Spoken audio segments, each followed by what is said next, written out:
প্রতিটা বাসর রাতটা আমার খুবই কষ্টের ছিল। প্রতিটা রাত আমাকে ব্যথার ওষুধ খেতে হতো। প্রতিটা রাত আমার কিভাবে যেত আমি বুঝতে পারতাম না। প্রতিটা রাত আমার কান্নায় কান্নায় যাইতো। এভাবে দিন চলছে, বছর চলছে। যখন আমার বয়স চলতেছে 25 বছর, ঠিক তখনই ওই লোকটার বয়স ছিল, মানে আমার হাজব্যান্ড, তার বয়স ছিল 64 বছর। আসসালামু আলাইকুম সুপ্রিয় দর্শক মণ্ডলী, কেমন আছেন সবাই? আশা করছি সবাই ভালো আছেন। আমি শারমিন হবিগঞ্জ থেকে বলছি। ছোট্ট একটি গল্প নিয়ে আপনাদের মাঝে আসলাম। তবে তার আগে বলছি, আমার কথার আগে যদি কোনো ভুল ত্রুটি হয়ে থাকে তাহলে আমাকে ক্ষমা করে দিবেন। তো যাই হোক, শুরু করলাম আমার আজকের গল্প।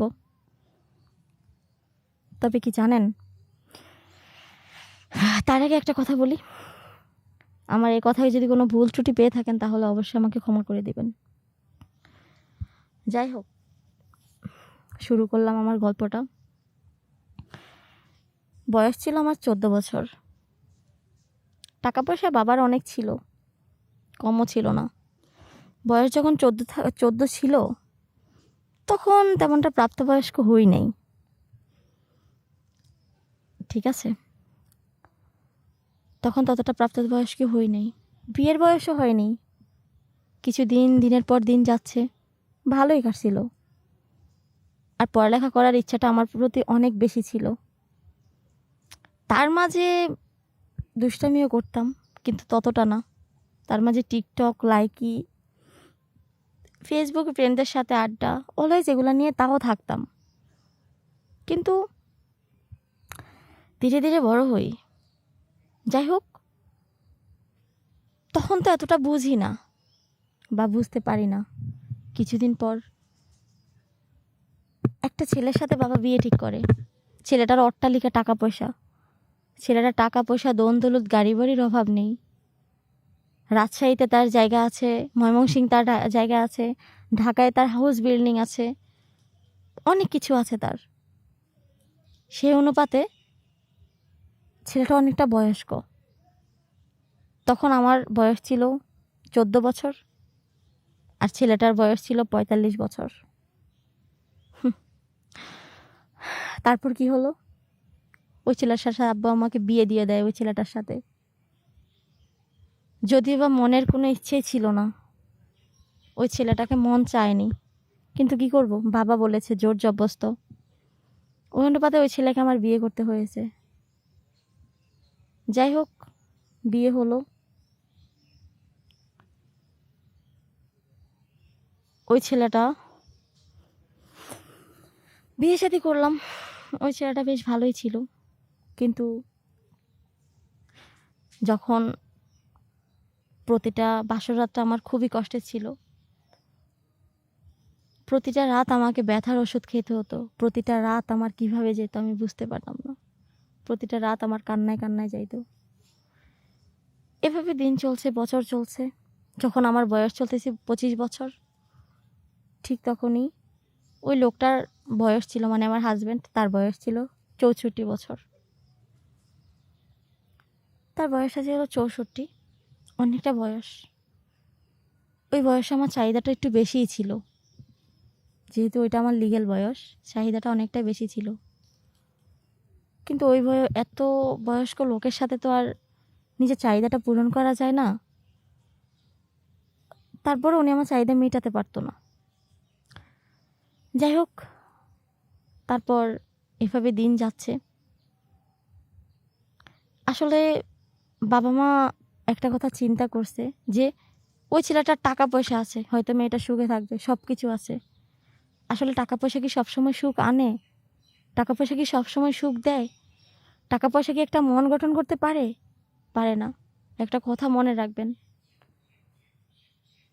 একটা মানুষের প্রতি যদি আপনি আসক্ত না হন, ওই মানুষের সাথে আপনার মনে মনে না মিললে, আপনার কথায় না মিললে, কথায় কাজে মিল না হয়, আপনার জীবন ওই ছেলেটার সাথে যাবে না, কখনোই যাবে না। ক্ষণিকের জন্য আপনি তার থাকবেন, কিন্তু সারা জীবন একসাথে থাকা সম্ভব না, কারণ কিছুই মিল পাবেন না তার সাথে। হ্যাঁ, যাই হোক, লাইফটা যদিও বা জাহান্নাম হয়ে গেছিল, তখনই ভাবলাম কি করব। তবে মা বাবার দোষ কী দিব জানি না, তবে কিছু কিছু মা বাবা আছে ছেলে মেয়েদেরকে এভাবে অল্প বয়সে বিয়ে দিয়ে দেয়। আসলে একটা কথা কি জানেন, রাজপ্রাসাদে যে সুখটা পাওয়া যায় না, ওই সুখটা কিন্তু চনের ঘরেও পাওয়া যায়। সেই সুখটা চনের ঘরেও আছে। এটা আসলে আমাদের মা বাবা বুঝতে পারে না, তার জন্য অল্প বয়সে বিয়ে দিয়ে জীবনটাকে শেষ করে দেয়। এই হলো জীবন আমাদের। কত একটা স্বপ্ন ছিল, বড় হব, পড়ালেখা করব, নিজের লাইফটাকে গুছাবো। মা বাবা কি সেটা বোঝে?